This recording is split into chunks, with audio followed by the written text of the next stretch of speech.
Hola a todos, les habla Ricardo Serrano. Bienvenidos a una nueva edición de su canal de YouTube Un Venezolano Informa. En esta ocasión tocaré un tema que realmente ha generado mucha polémica en la República Argentina, porque se trata de una situación en la que el gobierno ya ha creado en el país una desconfianza y un descontento social que ya pasa por una crisis política. Y es que la muerte del fiscal Alberto Nisman ha generado realmente mucha polémica y ha puesto en tela de juicio lo que realmente significa y representa el gobierno argentino en el mundo, pero específicamente en su país. Ahora, ¿quién era Alberto Nisman? Alberto Nisman era un fiscal que estuvo a cargo durante los últimos 10 años de la investigación del atentado de 1994 que dejó 85 muertos en la sede de la Asociación Mutual Israelita Argentina, la AMIA, un centro de la colectividad judía en Buenos Aires. La semana pasada, Nisman había acusado a la presidenta Cristina Fernández de Kirchner y a otros funcionarios del gobierno de haber firmado un pacto con Irán para encubrir a los autores de ese crimen. Su muerte se produjo horas antes de que se presentara ante una comisión del Congreso para dar detalles de su investigación que ya había sido desacreditada por el gobierno.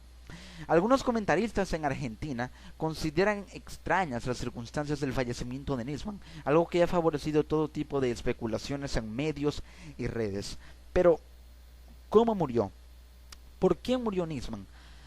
El lunes por la mañana, esto es una información publicada por el portal de la BBC Mundo, un artículo publicado el 20 de enero, y decía que tras supervisar el peritaje del departamento de Nisman, la fiscal Viviana Fein, quien investiga el caso, dio detalles de lo hallado. Informó que junto al cuerpo de Nisman de 51 años había un arma y un casco de bala. Fein dijo que murió de un solo disparo producido por un arma sin silenciador y que no había testigos del deceso. Posteriormente, tras recibir el informe preliminar de los forenses que realizaron la autopsia, indicó que no hubo intervención de terceras personas en la muerte de Nisman. Recordemos que Nisman estaba dispuesto a denunciar a la presidenta Cristina Fernández de Kirchner de estar implicada en encubrir a los terroristas que hicieron el atentado contra la AMIA en 1994 en Buenos Aires. El martes se llevó a cabo el peritaje realizado por la policía bonaerense en las manos del fallecido. Al recibir los resultados, Fein indicó que no se encontraron restos de pólvora.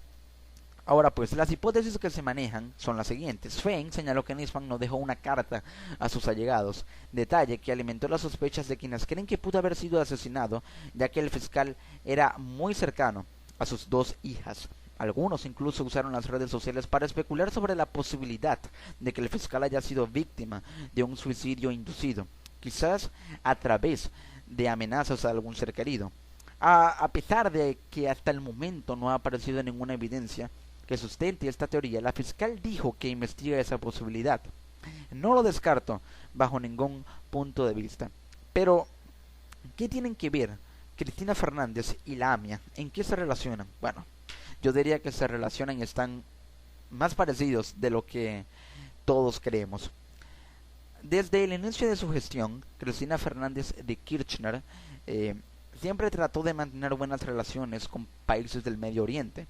De hecho, empezó a entablar relaciones diplomáticas con la Embajada de Israel en Argentina al inicio de su gestión en 1996 y con la AMIA, que es la Asociación Mutual Israelita Argentina, una comunidad judía en Argentina, en Buenos Aires.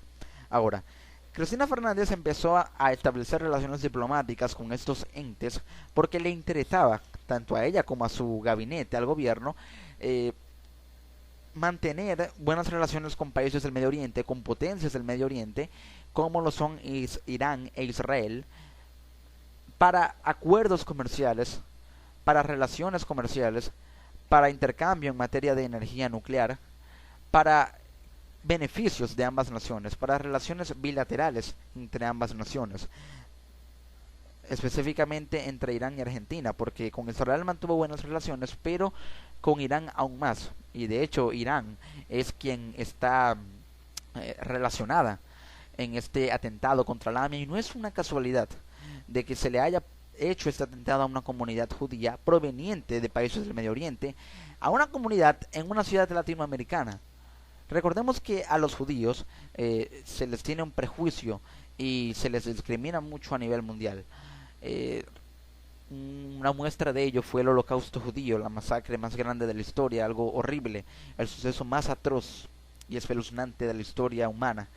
Y es por ello, por ese prejuicio que se le tiene a los judíos, que se realizó este atentado contra la AMIA. Irán y Argentina están muy relacionadas porque se cree, y de hecho el fiscal Nisman iba a denunciar a la presidenta por encubrir a los terroristas que participaron en este atentado, y se cree que es por el memorándum firmado entre ambas naciones, en el que acordaron temas de relaciones e intercambio en lo que se refiere a energía nuclear.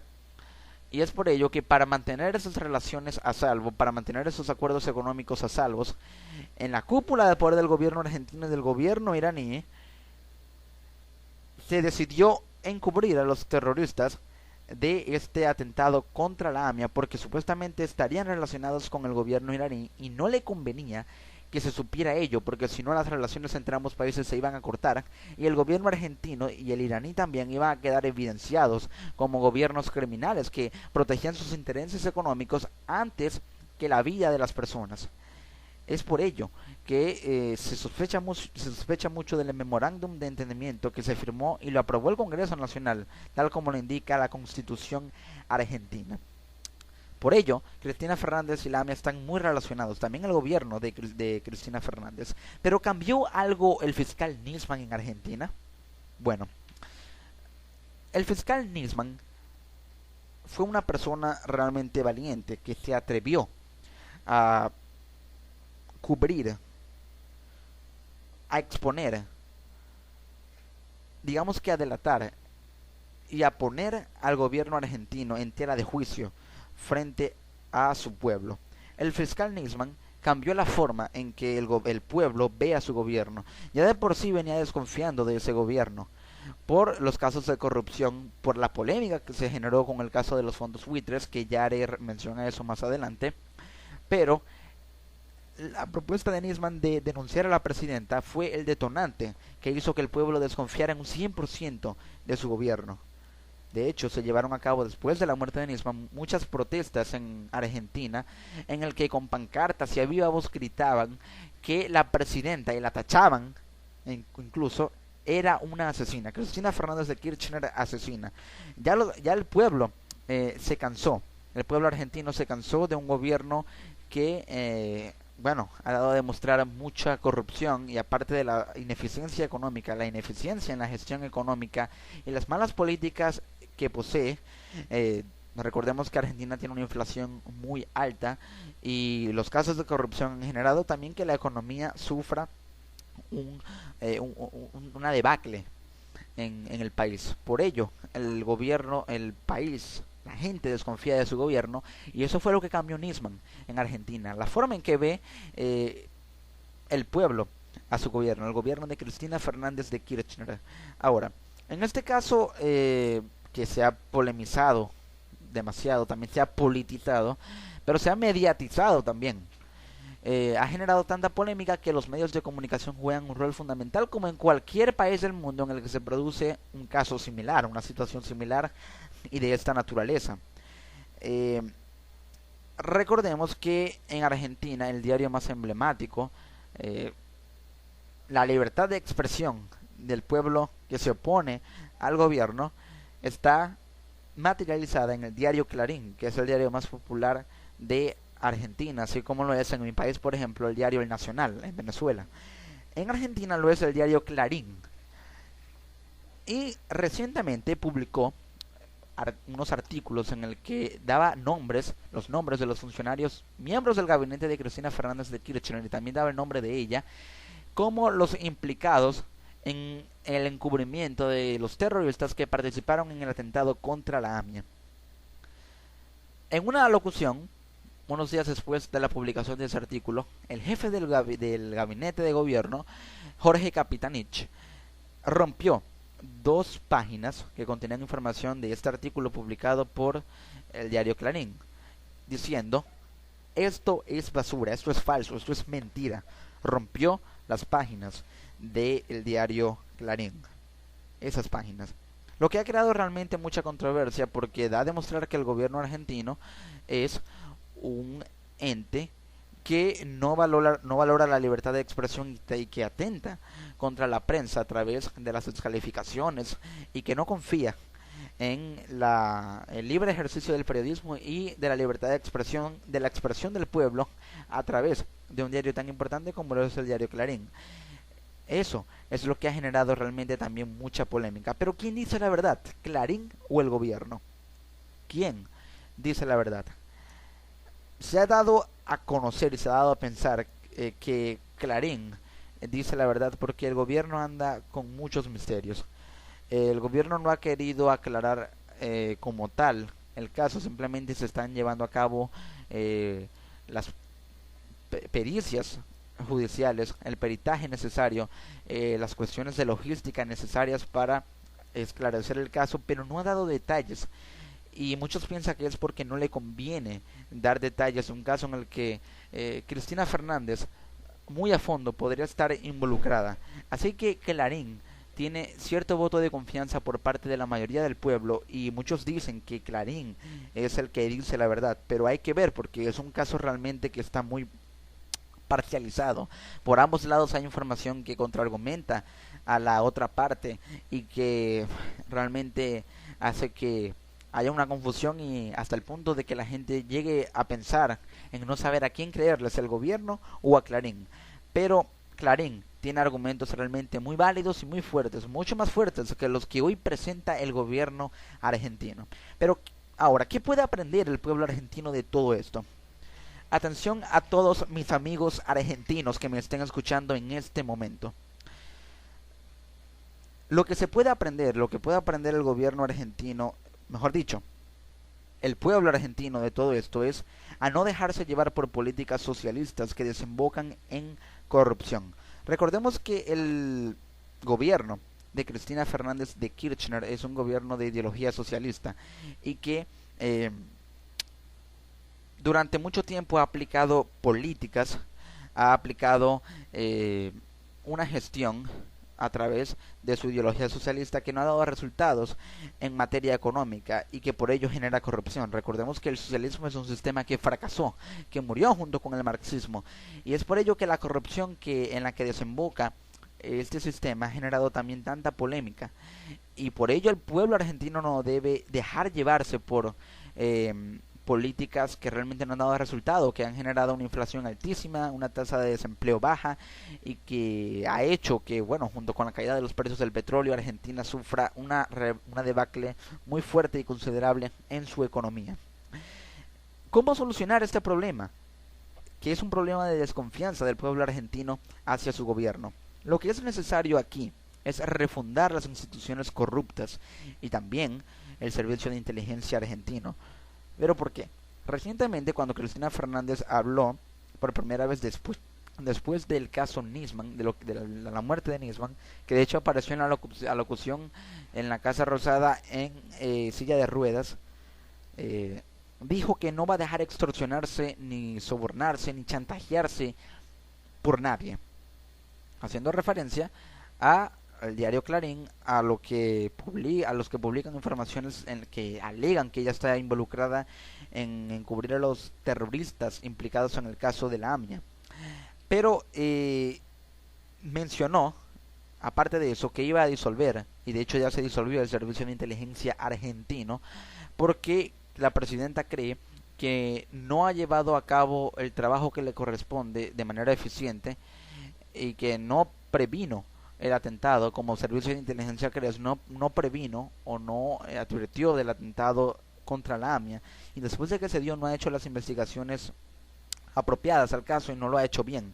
Por ello decidió disolver el servicio de inteligencia argentino y posteriormente habrán reformas allí. Pero también es necesario en Argentina refundar las instituciones que son corruptas. Digamos no todas, pero sí la mayoría de ellas que son corruptas. Porque así habrá separación de poderes. Y al haber separación de poderes, la democracia se torna más fuerte. hay más confianza en las leyes, hay más confianza en el gobierno, porque se respeta la democracia y se respeta la acción de cada uno de esos entes correspondientes a las actividades jurídicas que lleven a cabo. Refundar las instituciones en Argentina, las instituciones corruptas, es lo que podría dar una solución al gobierno, que de hecho está involucrado en un caso realmente muy delicado, y que, como lo dijo un periodista cubano de CNN, Camilo Egaña, en su programa Encuentro, Nisman es el fiscal que, muerto, podría enterrar al oficialismo en las elecciones argentinas. Y cuando dijo esto ese periodista, hizo referencia a que Nisman, con todo y que falleció, la polémica que ha creado su muerte podría echar a perder y arruinar los planes en la agenda política del gobierno argentino, que tiene planeada para su reelección, para mantenerse en el poder en las próximas elecciones. Esto hace, la desconfianza del pueblo en el gobierno hace que la mayoría esté en contra del gobierno al momento de las elecciones, y podrían perder el poder porque simplemente la gente ya no votaría por un gobierno corrupto en el que ya no confían y que ha traído muchos problemas económicos al país. A eso es lo que se refería Camilo Egaña cuando mencionaba eso sobre Nisman. También el diario Clarín publicó, después de la publicación de sus artículos, los que rompió Jorge Capitanich, recuerden, publicó una información muy importante. Nisman sí habría pensado en pedir la detención de Cristina. Se encontró en su departamento, en el bote de basura cuando estaba muerto, se encontró un papel que sería la versión original de la medida de encarcelamiento de la denuncia contra Cristina Fernández de Kirchner. Decía: se decrete, se proceda, se practiquen, emitido por el Ministerio Público de la Nación. Pero curiosamente, la información que contenía la denuncia fue tachada por Nisman. Nisman tachó varios de sus pedidos originales con tinta. ¿Pero por qué lo haría? Recibió amenazas y decidió dejar el caso así. Por ello tachó esa forma, esa denuncia escrita, ese documento. Es realmente algo muy extraño. Pero lo que sí queda muy claro es que ya el pueblo argentino no confía en un gobierno que ha estado involucrado en muchos casos de corrupción específicamente, y el que creó más polémica fue el de los fondos buitres, que, como ya lo mencioné, iba a hablar sobre ello. Pero los fondos buitre es lo siguiente: en esto estuvo involucrado, y también todavía, el gobierno de Cristina Fernández, por si fuera poco. La República Argentina, durante los años 2001 y 2002, atravesó por la que han considerado como la mayor crisis económica y financiera de su historia, debido a causas tanto internas como internacionales. Entró en cesación de pagos de su deuda externa, en lo que se denominó como el default. Para honrar a sus obligaciones económicas y financieras internacionales e internas, el gobierno implementó durante los años 2005 y 2010 un proceso de reestructuración soberana de su deuda externa, logrando llegar a acuerdos de pagos con el 92.4% de sus acreedores, proceso que fue internacionalmente avalado por el Fondo Monetario Internacional, Estados Unidos de América, entre otros estados y organismos internacionales. Argentina saldó su deuda con el Fondo Monetario Internacional, cumplió por completo las obligaciones con organismos internacionales como el Banco Interamericano de Desarrollo, el Banco Mundial, la Corporación Andina de Fomento, y recientemente ha arribado a un acuerdo de pago, mejor dicho, con los países miembros Club de París, comprometiéndose con el desembolso de 9.700 millones de dólares. En su parte, tales laudos, los laudos firmados por el gobierno argentino, fueron originados en demandas de inversionistas extranjeros que responsabilizaron a Argentina por las medidas que tomó como consecuencia del estado de necesidad producido por la crisis política, económica y social que afectó al país desde el año 2001. Y es que el 1% de la deuda externa de Argentina, este es el caso de corrupción, representada en diversos bonos y títulos de deuda, fueron adquiridos en el mercado secundario por los denominados fondos buitres, quienes no hicieron parte del acuerdo de reestructuración de la deuda. ¿Pero qué son los fondos buitres? Los fondos buitres son entidades generalmente constituidas en paraísos fiscales, cuyas operaciones están enfocadas hacia la compra de títulos, valores o bonos de estados en cesación de pagos, es decir, de estados en quiebra, a precios muy inferiores a su valor nominal, aproximadamente un 30%. En el mercado secundario para luego intentar, mediante litigios y embargos de activos o presiones políticas, cobrar el 100% del título de deuda, junto con intereses, sanciones y honorarios de los profesionales que los patrocinan. En pocas palabras, los fondos buitres son entidades, mercados ilegales, paraísos fiscales, empresas de maletín, que adquieren parte de los fondos de la deuda de una nación en quiebra, que los compran a 30% de su valor nominal, no los compran al precio completo de lo que representan, y luego a través de presiones políticas, mediante litigios en foros internacionales, en organizaciones internacionales como la ONU, demandan que el gobierno les pague a esos entes, a esos fondos buitres, les paguen el resto, el 70% restante de lo que representan los bonos y títulos de deuda adquiridos en el mercado secundario por estas empresas.